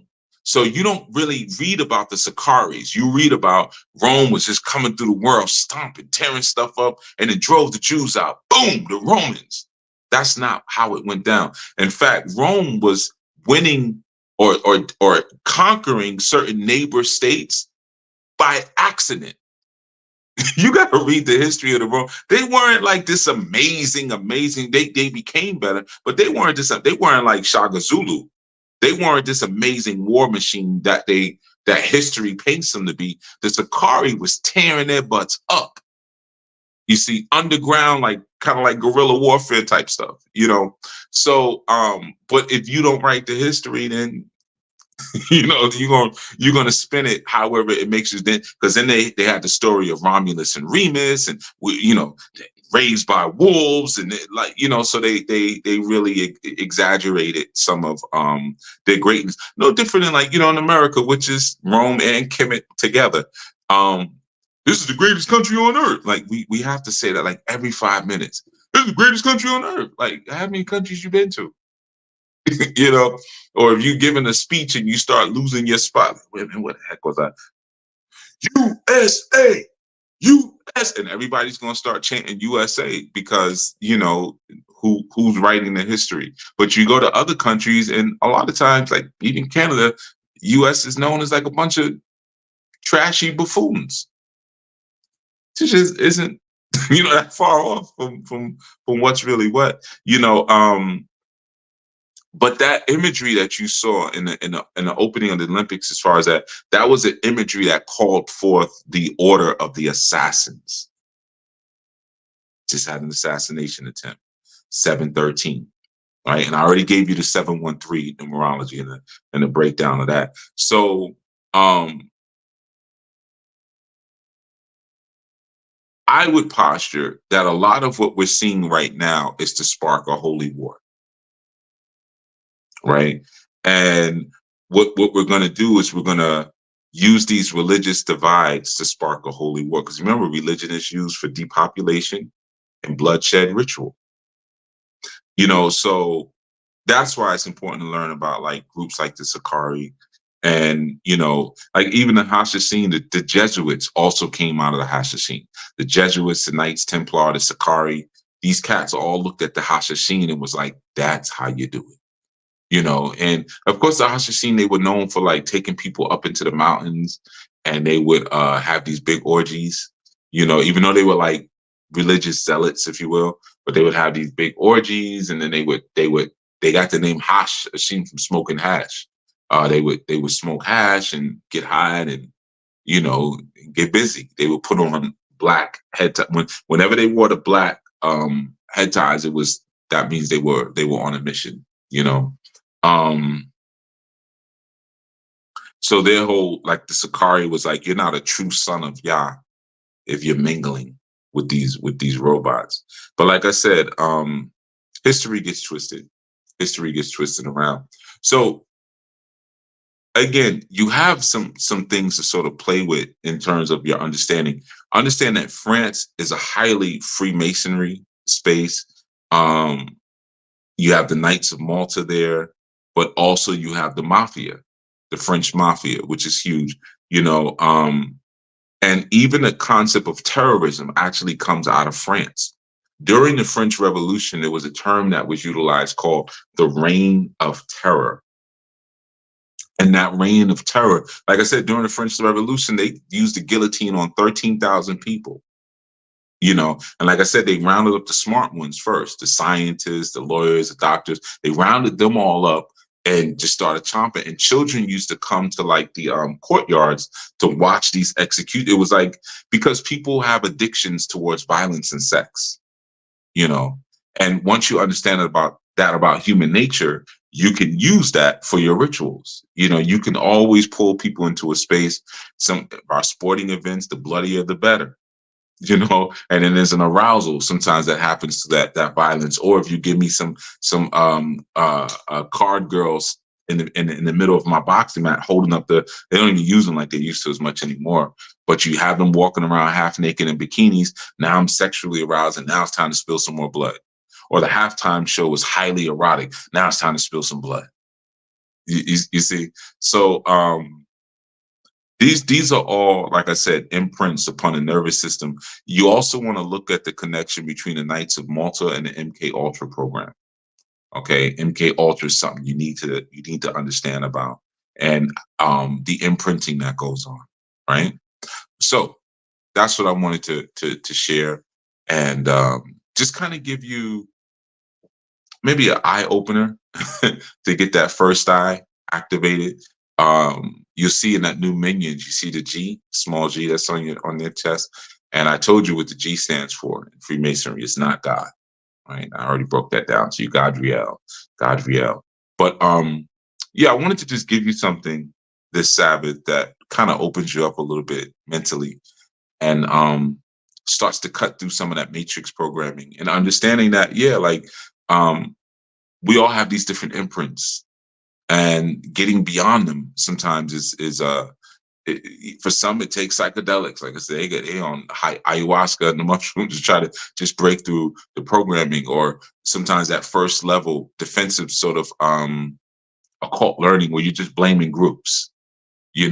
That's and it's not to say that I give up or have ever given up the idea that there were certain racial groups doing certain things. Yeah, of course. Or that we're different. Yeah, we are different. Diversity is that's a part of life. The celebration of diversity in a way where it becomes very toxic is, like I said, that's that carnival vibe, or what you experience there looking at the opening of the Olympics. You don't know what the heck is going on. We got a blue dude over here. We got a bunch of drag queens doing the Last Supper. Then there's a DJ in the middle. There's 6 candles overhead, six lights coming down over top of the head. Look at all the symbolism. It's in the pictures. 6 lights coming down. Then there's a metal horse going. Then there's a guy on a white horse. He's dressed like an assassin. Like, what the heck is this? And there was more. I left out a lot because, like I said, this would be a very long segment, but there was way more. So then there's an upside down USA flag. So you have all of this stuff that's happening, and it's meant to keep you in a confused state. But also there's subliminal things that keep you scared too, to keep you in a fearful state. And once that happens and you're back operating from the amygdala, the prefrontal cortex is like, well, I'll wait till you finish being scared before I start thinking logically. So my goal in this segment was really just to kind of demystify some of these things, but also so you could see the correspondence. Look at the correspondence of that 218-812 number, of that 137 number. And you might say, okay, well, it's just basic synchronicity. Maybe it doesn't mean anything. Okay, I'm okay with that.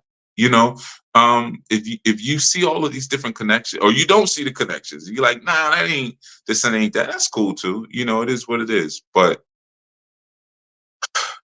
those who know, those who know, we know, we know who put these structures together.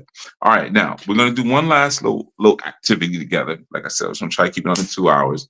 We're gonna watch this commercial. Now it may kill our stream. That's why I wanted to wait to the end. I want you to tell me what you see in the commercial when we're gonna play it, and then we're gonna share about it a little bit. And then we're going to head out. All right. This is important. I think you're going to like this. I know when I started closing out, people started leaving. They're going to miss it. But it might cut us off, but we'll see what happens. All right. So, all right. So let's play the commercial. And then we'll.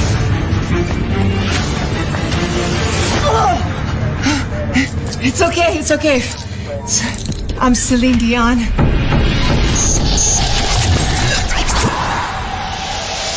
Our children. They are not really our children, As we are all just links in a never-ending chain. that is life. For us, they are everything. But in reality, we are only a fraction of their universe. We miss the past. They dream of tomorrow. We may thrust them forward into the future, but the course will always be theirs to choose.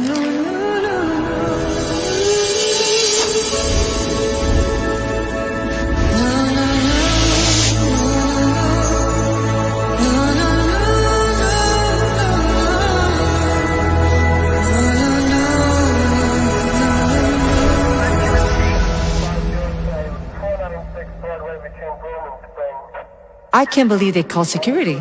I mean, oh, come on, I'm Celine Dion. I'm not spending the night in jail. Holy shit.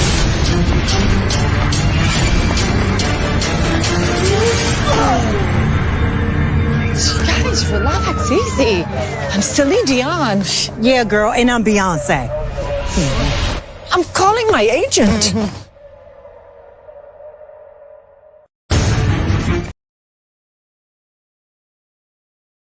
What did you get?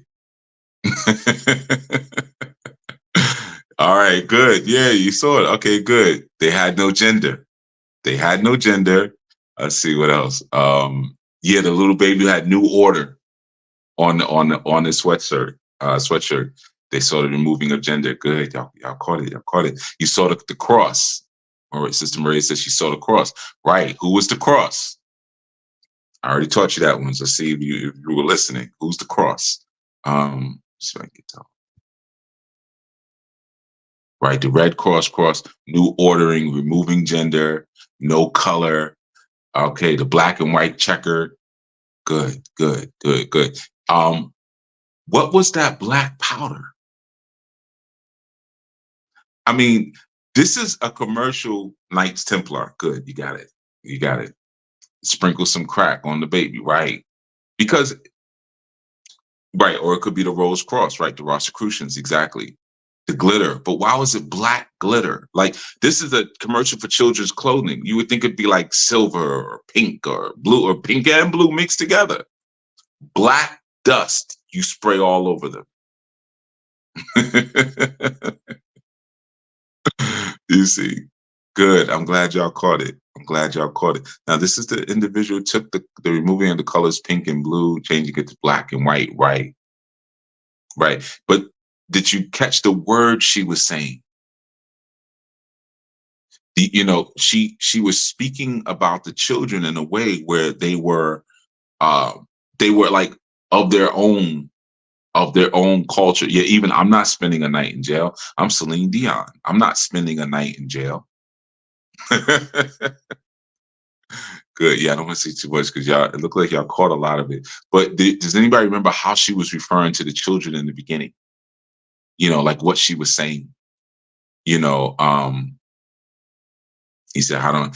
Did you notice the animals that were in the bins after she blew the dust with the crosses on them? Did you notice the animals? But look at how she was speaking about the children. These, right? You got it, Minglet. Exactly. These aren't your children. These aren't your children. She was removing. These are not our children. She was removing ownership of the children from the parents. Then she goes into the nursery and she redesigns what they should be. She reformats their sexuality. She's singing at the opening of the Olympics on the Eiffel Tower, 137. 137. Okay, so pay attention. And I saw in the chat also, I gave you the 812 and I told you about the helical rise. And it looks like Brother Raheem showed that. Yeah, I think I saw it, the helical. Didn't, or was I thinking it was some? I wanted y'all to look it up. That's why I didn't share it with you. I don't know. I thought it was in there. It wasn't. August 12th, 2024, Sirius helical rising. Jupiter will conjunct with Mars at 12 degrees of Taurus. Remember, I told you, pay attention to 812. Right? So I know it may seem like, right, and while humming, go to sleep. You notice that? Right. Humming, go to sleep. So I don't want to say too much. Just pay attention. Bridges falling, collapse, Eiffel Tower, 812, 137. Kamala's numbers are 81. That's the numbers they're playing with.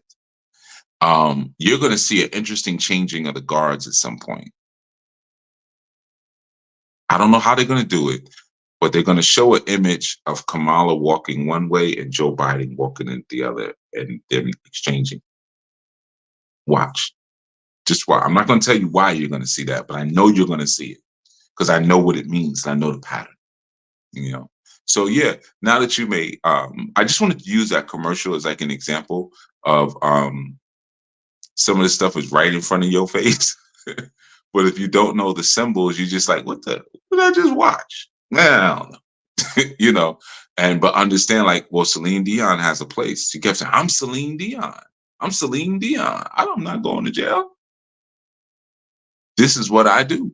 I'm an occultist. There's certain people, like I said, like your Lady Gagas and stuff. But when you start to understand, sort of what they're about, or what they represent to the culture, it becomes more clear. I'm looking at the chat still. She also indicates that the baby's course was theirs to choose. You saw what they were doing while choosing for them to eliminate their gender. Exactly. Yeah. I like when y'all do that. When y'all catch stuff like that, it feels good because it lets me know I could turn up the volume a little bit and I can now run a little bit faster because y'all got this now. Y'all getting this stuff. But you want to pay attention to people like Marina Abramovich. Don't believe her when she tells you she's just an artist. She is what they call a spirit cooker. I broke down spirit cooker some time ago when I shared information about Africanus Scipio Africanus and the Africanus family, where people believe that Africa received its name, from the general Scipio Africanus. Oh, it was the Boule show. He and his family, they were spirit cookers. But Marina Abramovich, she is also a spirit cooker. Very close with Lady Gaga, very close with Celine Dion, very close with Jay-Z and Beyonce. Okay. She's somebody you want to know in all of this. Okay. All right. So with that, we're going to head out. And I know the sisters will be doing a show. I think it's going to be right after or close by. So just keep or later on, whatever stuff's happening. Yeah, Hillary Clinton. Yeah, Hillary Clinton. The Clintons are spirit cookers. Yeah, I think I broke some of that stuff down. But yeah.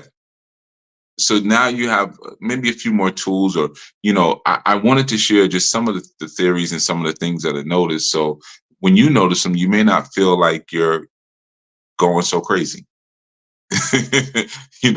So when you hear me like show those numbers and it's like, oh, he's reaching. Am I though? Here's an easy one. Amber Rose and Kim Kardashian have the same birthday, and they both were with Kanye West. Oh, that don't mean nothing.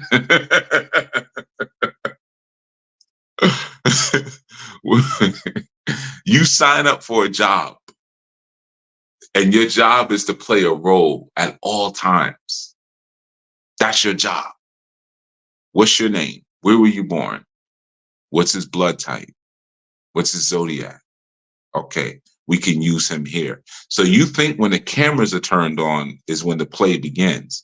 You don't realize that this is like Dungeons and Dragons. It's a dungeon master who's controlling everybody's lives, because that your life is the mythology of the whole play. All of it. It's all a play. So even you're like, well, this person always plays these kind of roles. Yeah. We can't seem to ever see Thandie Newton across from a black man. I mean, we had a little bit with the movie Crash with Terrence Howard, but she was at odds with him the whole movie. She don't want to kiss the brothers. And you might ask why. Or we always see Sanaa Lathan in films where she's betraying people. Like, what's the one what she did with Denzel? And then in Blade, what she did to Blade, she always plays the betrayer. No, it's not Zoe. Yeah, Zoolander as well. But yeah, man. Yeah, her husband is white. Yeah, but her husband is white, but she's an actress. Alfre Woodard's husband is white, but she plays against a part. I mean, she was in Holiday Heart, but she plays opposite black men. But so what I'm saying is they pick certain ones and they say, this is what you're going to always be. On and off camera, this is your role for life. And then this is what your children will be when you have the case like with the Smiths. You're going to sacrifice your children. They're going to be this. You see. But all right. Enough of all this cheerful stuff. So I just wanted to give you October 21st. Actually, there is something with October 21st. Maybe I'll do a whole breakdown for you, Zach. Like, show you that's a very interesting date, actually, 10/21. But I just wanted to, like I said, give you a few tools, man, and give you just open up your mind a little bit. It's also so you don't feel like, man, maybe I'm losing my mind here. This looks connected. It probably is. So you might be like, well, Chief connected. Maybe he out of his mind too. All right, well, we'll be out of our minds together. You got some company. But I promise you, these things are special coincidences. They are coinciding for a reason. And there is, remember that word collapse I used? Remember that 128 of the collapse, or that 218 of the collapse. Remember that. It's a very important thing. And then you have these movies about bridges falling down. And in the dates and times when these bridges falling down, or these buildings are being taken down at certain times. You get an emergency text at certain times, 218, just pay attention. Pay attention. It's gonna really be important. The July 13th, they already told you what that date is for. It's for the assassinations. So you already know what time that is. Check out the movie Brave New World, Captain America, when it comes out. It's going to have information in there for you, But with that, like I said, I wanted to say shalom. Thank you all. And of course, I will return this Friday or the 6th day where we do our study, where anyone could jump in, man. So I would love for any of you who go back and watch the opening again, or go back and watch some of these films, look up some of these characters I talked about, some of these people, jump in on the live that we do this Friday and drop your gem in the room. And don't ever feel a way about like maybe sounding dumb. Don't. I sound dumb. I sound dumb every single day. To someone, I'm dumb. To someone who has spent their life studying astronomy, heck, maybe not even their life, studying astronomy, might be like, you pronounce that word wrong. It's not Uranus, it's Uranus. They may say something like that, or it's not Jupiter, it's Jupiter. Or I'm saying these French words to say it's Lassagne, So I sound dumb too. So don't feel away about that, man. Get over your ego. Get over your ego and just come in and learn.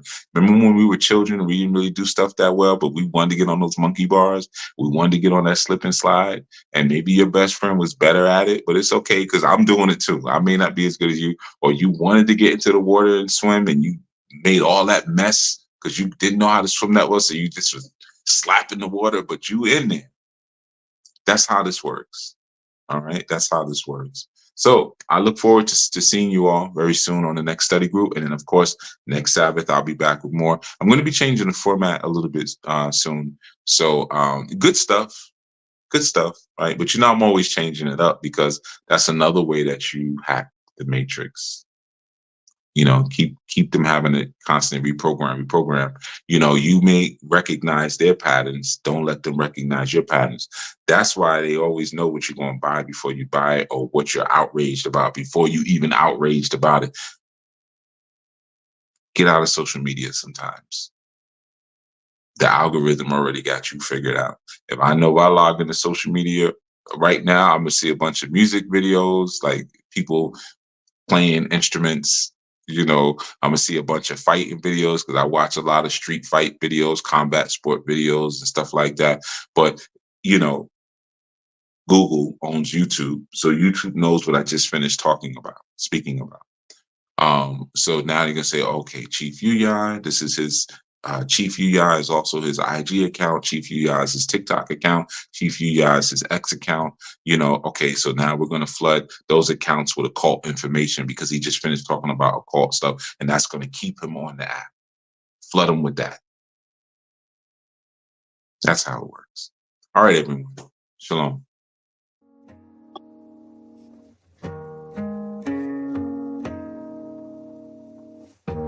Giving honor to the Most High, creator of all worlds, seen and unseen. We stand before you humbly, with hearts ready to receive your infilling of wisdom and spirit. We give honor to our ancestors, on whose shoulders we stand. Without those you designated to come before us, we would not know who you are today. We thank you for the healing balm that you send through our minds, bodies, and spirits. We thank you for giving us a name, giving us a culture, being our watcher and protector. Originator, you are the first cause of all existence.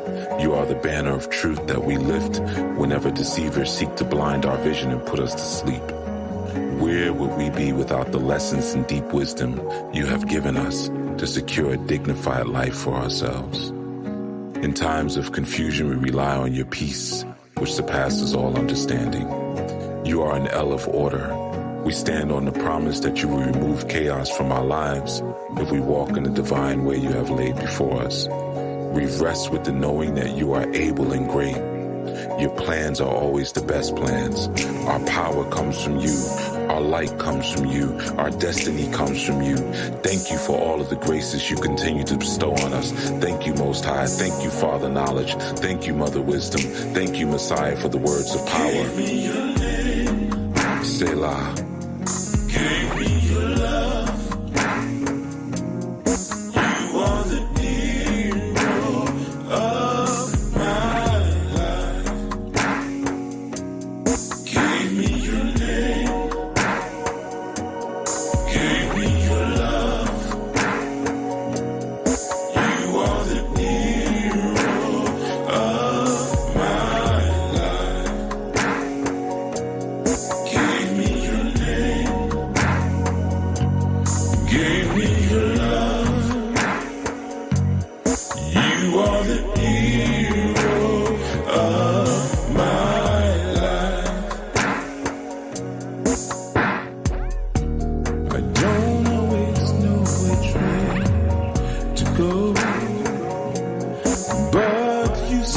me.